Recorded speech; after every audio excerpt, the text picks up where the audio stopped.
right here, right now. We are all connected somehow. Even a whisper in the dark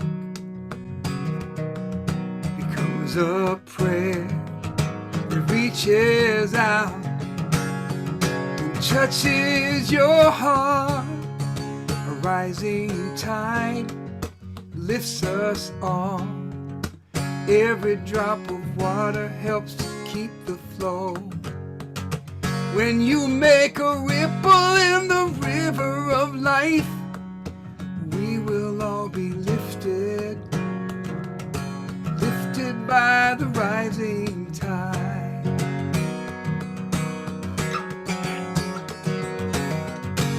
We all have dreams of a world that can live in peace, and each act of kindness builds a bridge that leads us to the common ground between our differences. A rising tide lifts us all. Every drop of water helps to keep the flow. When you make a ripple in the river of life, we will all be lifted, lifted by the rising tide. I'm holding on to what I know that we can be in a world of possibilities. A rising tide lifts us all. Every drop of water helps to keep the flow. When you make a ripple in the river of life, we will all be lifted, lifted by the rising tide. Lifted by the rising tide. Lifted by the rising tide. We're all connecting, lifted by the rising tide. With Ginger directing, yeah, lifted by the rising tide. Fantastic. Thank you, Harold. Harold Payne, everyone. Fantastic musician, songwriter, troubadour, friend, colleague. Harold's so good. Thank you so much for bringing My us. pleasure. Indeed. He's with us today, adding a little live music to the juice. Love it. Hi, Maddie. Hi, David. Good to see you. Gina, everybody. You know, when you go to those events, you signed up for something virtual or in person, kind of excited about it. It's an event you want to be at. You go to the event, you're like, woo, it's a little high octane, maybe some serious Harold music going on and so forth. And then you start meeting people. And then it goes to the program. And you meet people, takes a break, and then you go to the program. You meet people, and like this is the pattern. One of those people is our guest today. I met Christian Espinosa at a super high octane event, and I knew who he was. We hadn't met in person yet. We were in the same circle, a mastermind together. And I remember Christian walking up to you the first time, like, your blonde hair is unmistakable. So I knew that it was Christian, and I remember walking up and talking, and we started, and super mellow, calm, kind. I'm sure we hugged the first time, Christian, because that's the way those events go, right? And so I want to share Christian today. Christian, I'm so glad you're here. Thank you for making the time to be here with everything that's going on in your life. Yeah, thanks for having me. Happy to be here. Yeah. So Christian and I are friends and colleagues and so forth. And Christian is here because he's going to share some connection about cybersecurity and the way we're thinking about that with our everyday connecting. You're here on the Connection Juice, so glad you are. Dee, good to see you. Rob, always good to see you. Thank you, everybody, for being here. Christian has a recently released book called The Smartest Person in the Room. And you can find out what that means by going to christianespinosa.com. Larry, if you put that in the chat, please. not here to stump for the book, here to connect the dots. Oh, it is a really good book. I'm enjoying it. I'm reading it. I would love a personalized signed plate though. Christian, would you send me one? Certainly. So cybersecurity, first of all, give us the really short story on how you got into that, because it's something that is on a lot of our minds. But how does one think about saying, yes, that's my way forward? I'm really connected to cybersecurity. It was sort of by accident. I went to the Air Force Academy college and I wanted to fly jets. I saw Top Gun and, wanted to fly jets. So when I graduated, though, there were no more pilot slots. So I ended up going into communications and focused on security because in the military, you got to secure like top secret networks and things. And what really piqued my interest about cybersecurity is how it can be used in cyber warfare. A lot of people don't think about it, but like from a war planning perspective, if we can attack an enemy's electrical grid and take out the electricity of a city, then we can shut off their radar and their anti-aircraft missile systems. So then we can fly a mission over the enemy territory or the enemy city undetected, basically. So the convergence of real warfare with cyber warfare is what really sort of piqued my interest with it. Interesting. Okay. And why do you feel so connected to security? And I know there's a much bigger story here, folks. I know we're here for 40 minutes, right? So if you want to have an individual conversation, I highly recommend you reach out to Christian. Very approachable. And the bigger, what is it? You could do anything, Christian. You could do anything. So what is it that connects your life with security and cybersecurity? What is it? Why does it matter to you? It matters to me for a couple reasons. The first reason is, I used to have a small business. I just sold it in December, and with small to medium-sized businesses, a cyber attack can actually cause the business to go out of business. A lot of people don't realize this, but if a small business is attacked, and let's say your customer data records are stolen, that business has to pay for credit monitoring fees for every record that's stolen for multiple years. That cost alone can cause a small business to go out of business. So from my perspective, I want to support our economy, and I know how difficult it is to build a small business. So I would hate for a fellow small business owner to go out of business because of a cyber attack. Oh, So that's one reason. yeah. The other reason, which is very real to me, is medical devices. For instance, there's a lot of advances in healthcare where we have great equipment that is used to sustain life and support life, but a lot of that equipment has vulnerabilities. An attacker can attack that equipment and use it, against us. Basically, that could be a pacemaker, could be a hack. For instance, it could be something as simple as like a drug infusion pump. A drug infusion pump, if you are in the hospital and you're on a morphine drip, for instance, the drug infusion pump can be hacked and someone can increase the flow rate of the morphine drip and kill you. So there's these things with medical that are a lot of people don't think about, but it's a huge risk. And I would hate for my grandmother or a loved one of mine to be in a hospital and have something happen to them because one of these devices was hacked. Woo! Wow. You opened the book telling about, is it Dick Cheney? Correct. Yeah. Dick Cheney, when he was vice president, got a pacemaker installed.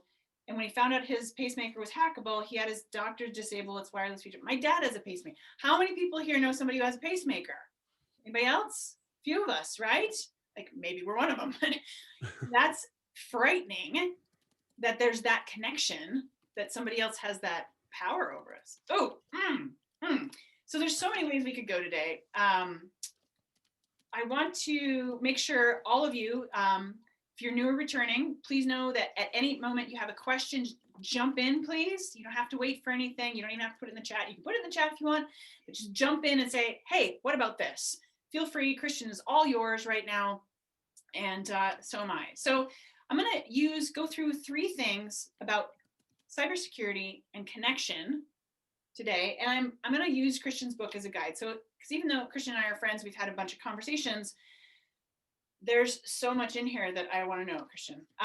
So number 1, you have a 7-step model, the secure methodology. And the sentence that I highlighted was in step 5, monotasking. What is monotasking? First of all, tell us what that is, Christian. Monotasking is doing one thing at a time. So a lot of us have been focused on multitasking. We've been kind of brainwashed to think multitasking is the thing we should do. People talk about how great at multitaskers they are. They put it on their LinkedIn profile and all this stuff. But really, like, multitasking went out like with parachute pants in the 80s. It's not the thing to be doing anymore. We need to be doing monotasking. And monotasking is really concentrated focus on one thing at a time for a chunk of time. And it doesn't just affect productivity, though. Since we're talking about connection, one of the biggest barriers, I think, with connection today, or listening or active conversation, is multitasking. Very few people are present or monotasking during a conversation. We're always thinking about something else, or on our phone, or we're checking email. So all these things inhibit communication because it's hard to be listening for insight if we're like mentally checked out and thinking about other things at the same time. So good. Yes. Monotasking. Presence is our ally, you write. Distraction is our enemy. Boom. Yeah.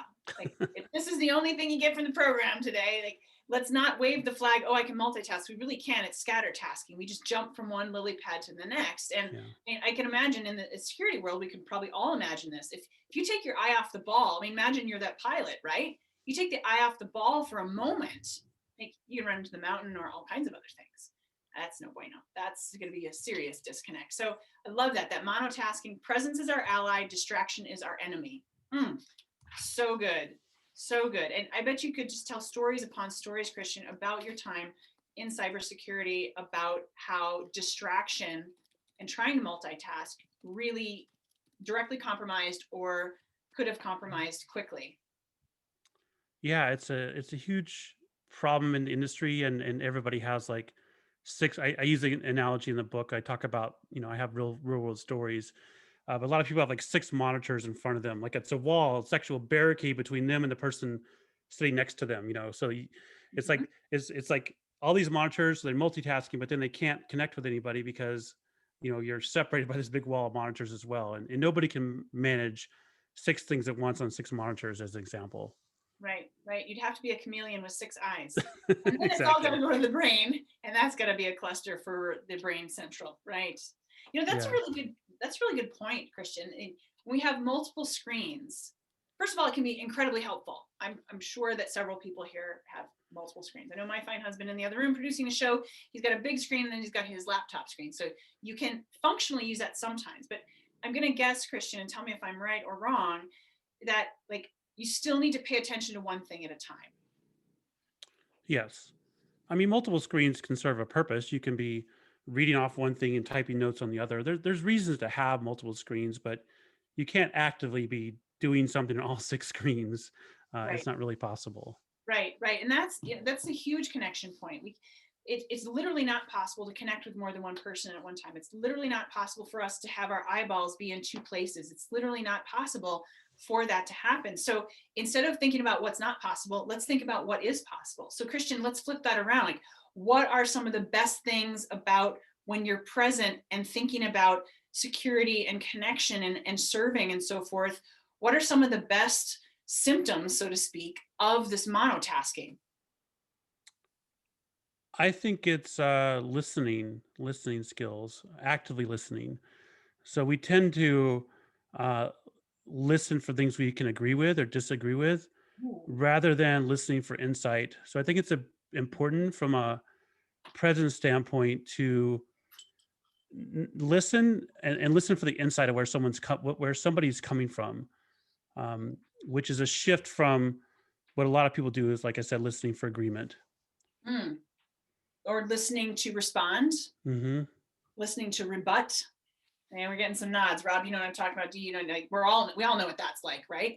It's like we think we were ready for an argument, like that Monty Python skit. Is this the right room for an argument? Excellent. Good.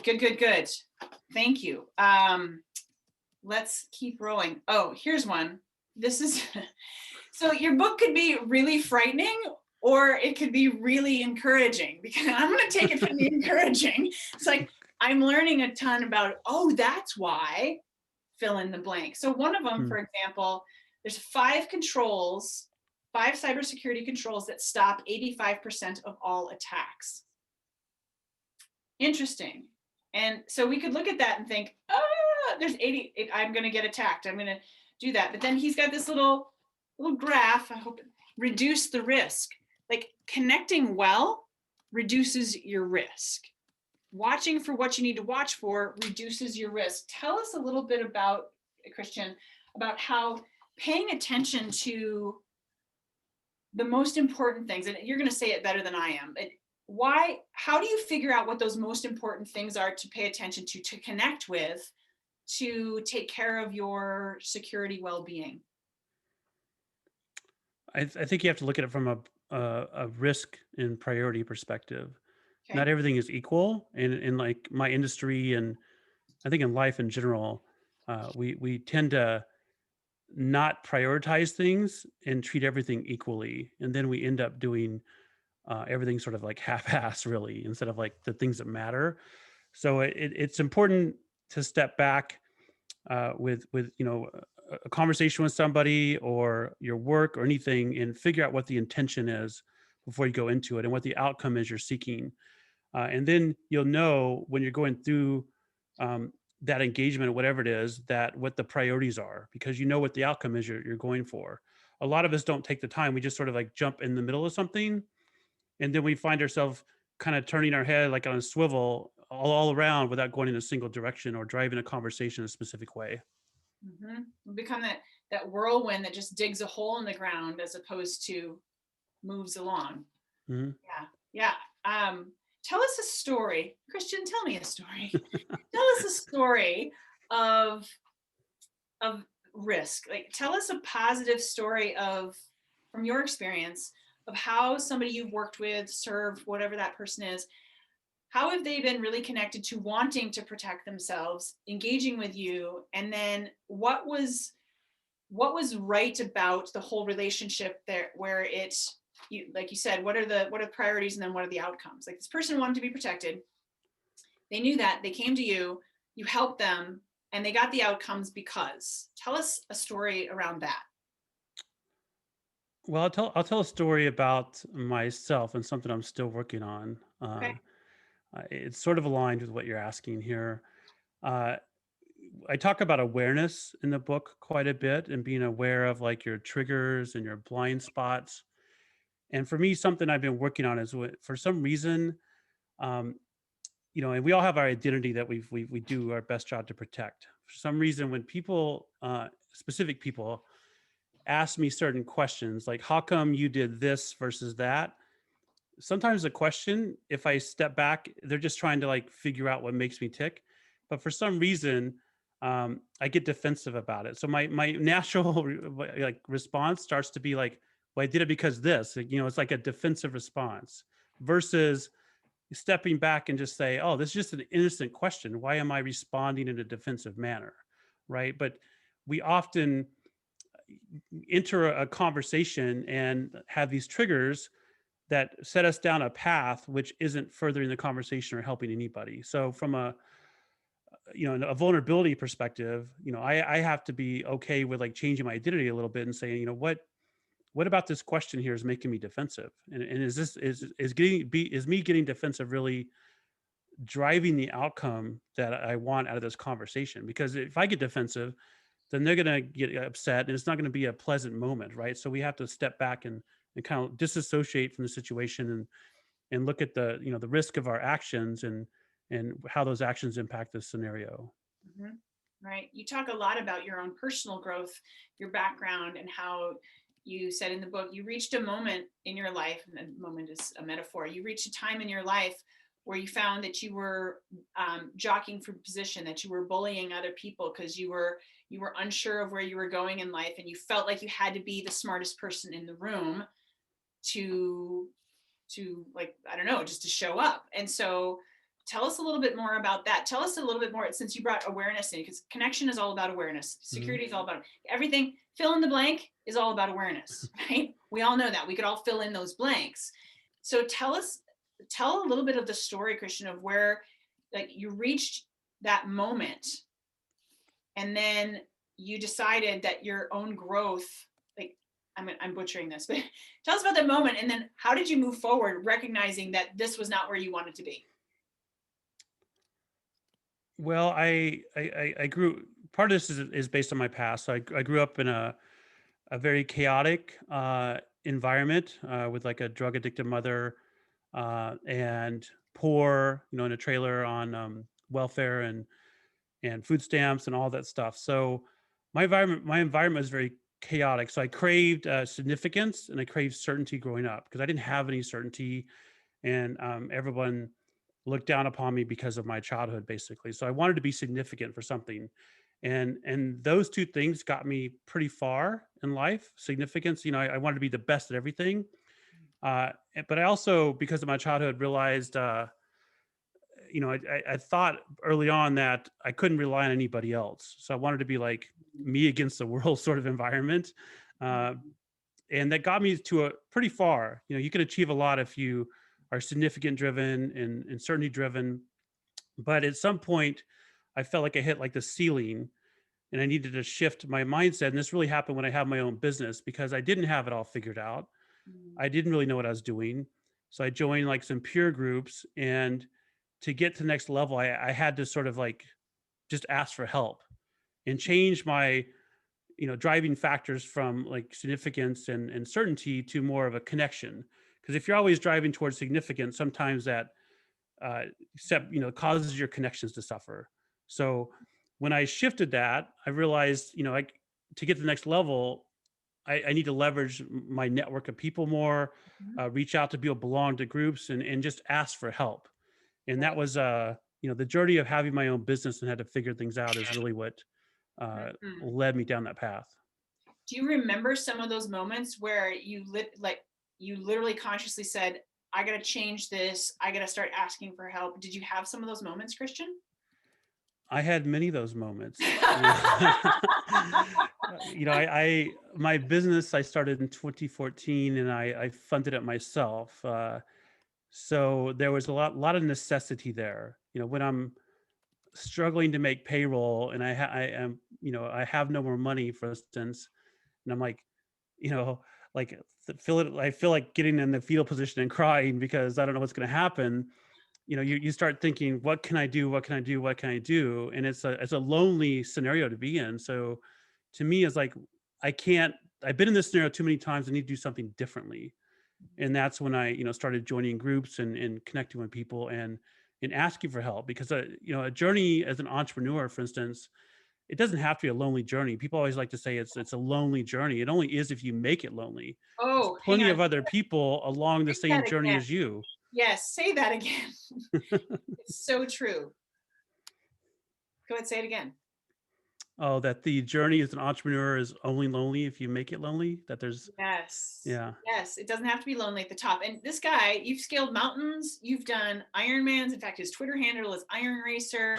Like that extreme, so that extremism, was that because you wanted to be certain and significant? That's part of it. Part of it's also I like challenge, and I like sort of forced personal growth, which comes a lot of the time through discomfort. So owning a business and growing a business is part of it. Climbing a mountain is part of it as well. Climbing a mountain is one of the hardest things there is to do because of the altitude, the weather, the teamwork involved, the gear you have to carry. Uh, Mhm. so it's the challenge and the journey that's important to me because it helps transform you as a person. But also with like mountaineering, I talk about monotasking in the book. With mountaineering, it's like one of those sports, and I do like skydiving and other stuff as well, where you have to be present. You can't be thinking about other things because the risk is too high. If you're thinking about something else while your parachute is malfunctioning, for instance, you're not going to know what to do.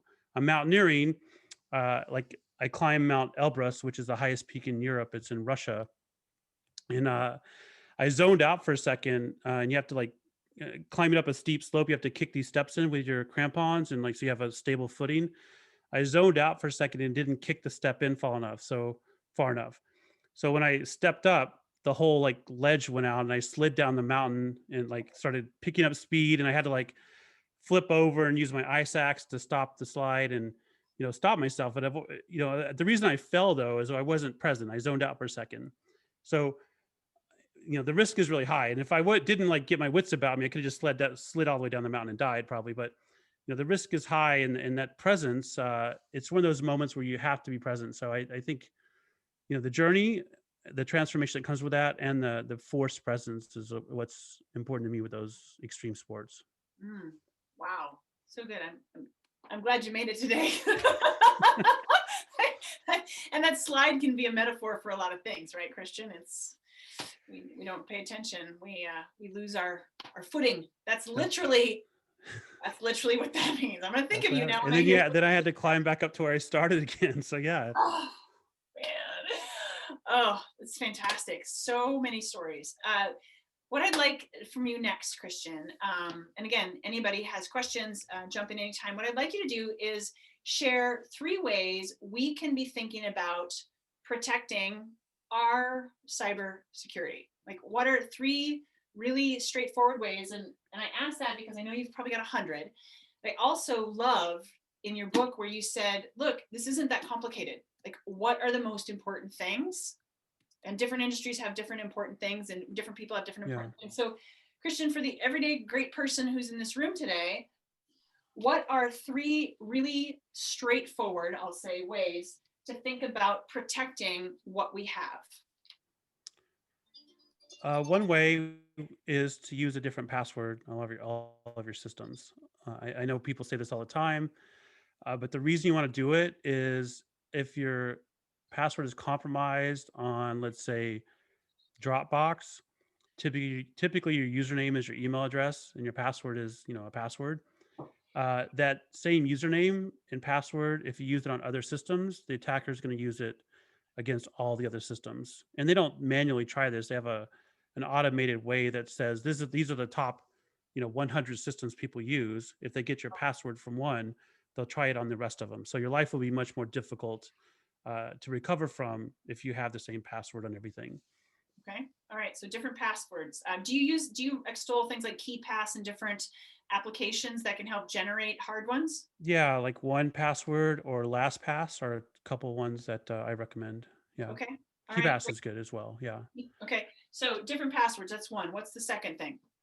The second thing is try not to let your whole family use a single system as an administrator with a shared account. Okay. I've seen this happen many, many times where like someone will let their teenage daughter use their laptop, and their teenage daughter has administrative privileges, and they go and install something, and then everything on that laptop is compromised. Ooh. Okay. All right. So what is the solution to that? Have different accounts without administrator privileges, or get your other, the other people in your family their own device, really. Okay. All right. Teenage girls everywhere are thrilled. Okay. I don't have any, Maddie. I know you got one. Okay. Third one then. These are great. Simple, easy, functional. Third one is if you don't need an application on like your mobile device or your laptop or anything, remove it. Basically, the more things you install, the more vulnerabilities you're going to have. So if you've installed something, first off, don't install something unless you absolutely need it. But if even after you decide you don't need it anymore, make sure you remove it, because the longer it's on there, the more vulnerabilities it's going to have, and the more likely it is to be compromised. And the last thing is, I know you asked for 3, but just from a mindset perspective, I don't think anybody's going to disagree. just from a mindset perspective, be careful about what you put on the out there on the cloud or on the internet, because the bottom line is you have to assume at some point whatever you put on iTunes, on iCloud, on Google, on Dropbox, it's going to be compromised at some point. So just think twice before you just put whatever you want to put out there, because it's going to be compromised, as we've noticed just about every day. Yes, absolutely. This is fantastic. Does anybody, if you have a question, go ahead and unmute yourself and go ahead and ask. I'm going to keep talking and asking Christian questions unless you have one, but he's right here and he's got this phenomenal experience to share. Yeah, Harold, go for it. Unmute yourself, my friend, and then let it rip. Okay, thank you. My question is regarding passwords. if you use kind of a formula, let's say you have a core word, and then based upon, you use the beginning letter of the site that you're on, and maybe the number of letters or something like that, and there's a formula. Is that something that they can easily crack, or? The short answer is yes. I do white hat hacking, so I break into stuff a lot. We know that most people use a formula, or most people will change certain letters for a special character, like an A, they may put the @ sign, or an E, they may put a 3, so they can like kind of intelligently read the word, but it's actually scrambled a little bit. Right. So that's a common thing that a lot of people do, and attackers know that. So I would avoid doing that Okay. if at all possible. Good to know, Harold. Right? Use a password manager that generates the password for you, and then you can store the password in the password manager. That's really the only way to manage all this stuff. All right. Thank you. Good question, Harold. Thank you. Anybody else have a question for Christian? David, go for it. Yeah, thank you. Hi, Christian. Great stuff today. Question on the password aggregators themselves, because I totally agree with you that, some of us will hold on to passwords forever and ever, and we don't change them with any frequency. Is there a password aggregator system that you would not necessarily endorse, but recommend that we look into so that this information is managed automatically? I use 1Password and LastPass. Those are the two that I'm comfortable using. How do you spell those, Christian? It's just the number 1, then password.com, and then lastpass.com. Those are two of the better ones that I haven't had any problems with. Are they expensive? Do they cost? What? I'm pretty sure that you can use them for free up to with some parameters, and then you can buy like an additional account for like your family and things like that. But I don't know. I think I have like the pay account, which might be like $5 a month or something. And then for 1Password, I use it for my business. So we have a professional business account. Well worth it. Thank you. Yeah, definitely. Question, David. Yeah. Anybody else? D, go for it. Can't hear you for some reason, my friend. Double check. Check. Nope, not yet. Nope, not yet. Hang on. Larry, is there something we can do to help D? No. There you go. Oh, no, that's Larry. Okay. 1 second. Okay, yes, we got the one thing. Indeed. In the meantime, anybody else have another? Oh, she's gonna get her headphones. Anybody else have any questions while D is ramping up for Christian? Mountain climbing, cybersecurity. Can you hear me now? Yes. Yes. Go for it. Anyway, all right. So as long as you don't laugh, I will fess up and I will tell you. So I keep my passwords in my notes on my phone. I know that's probably not where I should put them.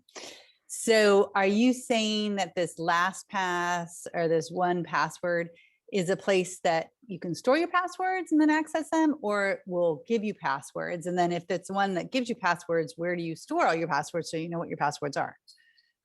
So it'll do both. So if you have an existing password, you can store it in 1Password or LastPass.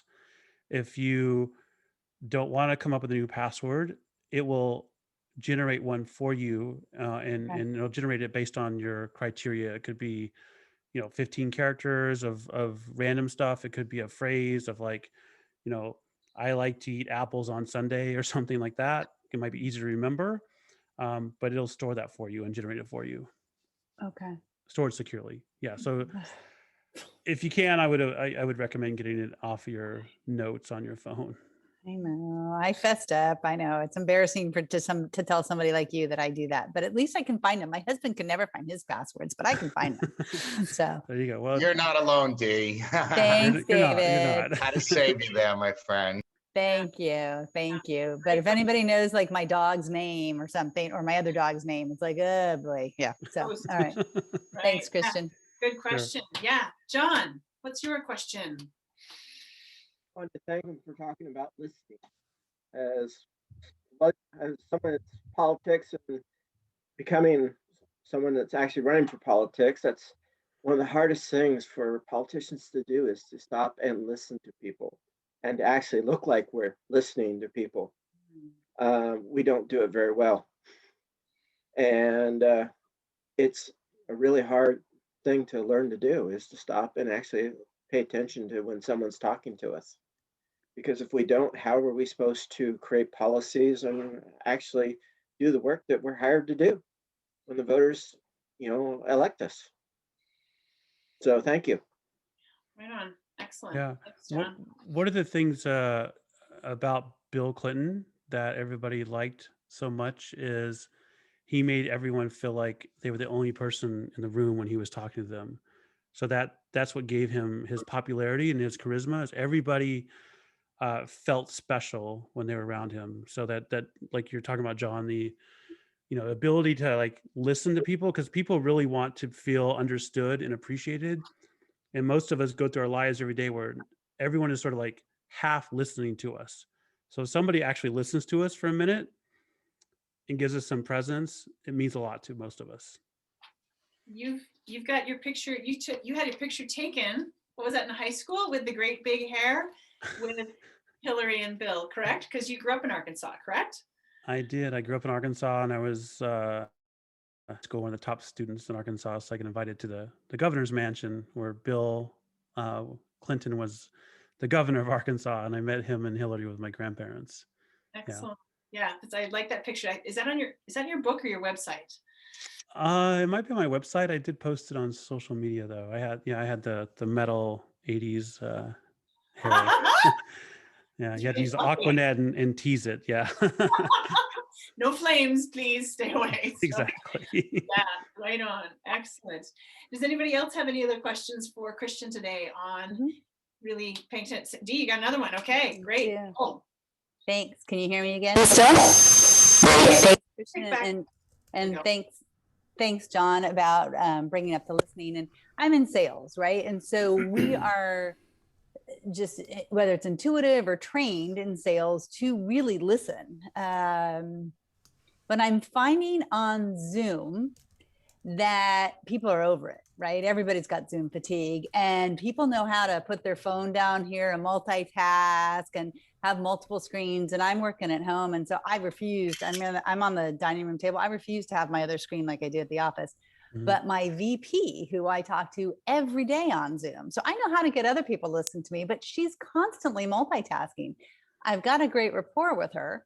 So sometimes I'm like, stop, pay attention to me, blah, blah, blah. But other than saying that, what are some techniques that you have on this Zoom world that we're in right now to get people to focus in and listen to you, and maybe somebody that you have a very close relationship like that, other than saying, hey, stop, you're not listening to, I'm not feeling heard. And I just stop and say, I'll wait till you're done. And she says, no, I'm listening.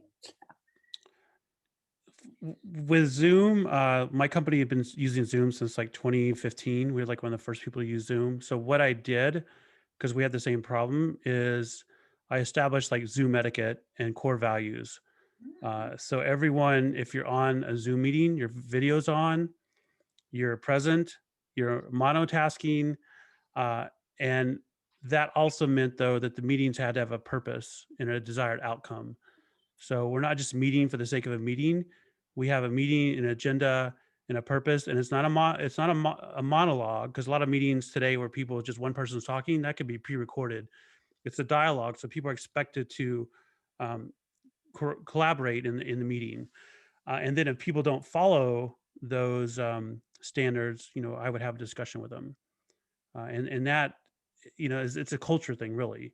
It needs to be enforced across the organization, because how effective is a meeting if you're discussing something with somebody, like it sounds like, you're experiencing D, and they're like not listening because they're doing something else. Like, what's the point of having the discussion, right? And then there's no point in having the meeting. So yeah, I think it needs to be a cultural thing, and everyone needs, because I struggle with this. My company was just acquired in December, so the new company doesn't have a policy with everybody being on camera. So I can hear people, everyone will go on mute. They'll turn the camera off, and I know they're probably not even paying attention. So like, why are they even in this meeting? And then sometimes people will leave the mute off, and you can hear them typing loudly. So it's like, it's about enforcing the culture though, and establishing some core values. Yeah, excellent. Great question, Dee. Good luck with that. Yeah. Yeah. Well, we are just about wrapped. ChristianEspinosa.com. Again, Christian, it's really good to see you, of course. And I really appreciate you being here on the Connecting Jews. Smartest Person in the Room is his book. It's on the root cause and new solution for cybersecurity.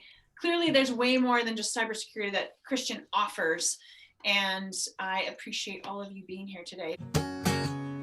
Presence is our ally. Distraction is our enemy. So monotasking, focus is where you want to be. Losing your concentration is a difficult dance. And multitasking went out of style with parachute pants. So Christian is a cybersecurity geek and so much more. We don't want to ignore all the things he told us. You don't want to be thinking about something else while you're mountain climbing. You don't want to lose your step because you don't have a net, and the bottom you will quickly be finding. So keep that one foot in front of another. Instead of looking at your sister or your brother, and make sure you know where you're going. You may have a defensive response to an innocent question. Somehow get triggered by just an innocent suggestion. So thank you, Christian, for what you shared with us today. I'll make sure my passwords are better protected along the way. And thank you, Ginger, for sharing this important friend. I think we all learned a whole lot in the end. All right. You're the best, Harold. Thank you so much. Oh, all y'all, pleasure. Dee, Christian, David, Mia, John, Rob, thank you all for being here today, making time to be part of this. If you need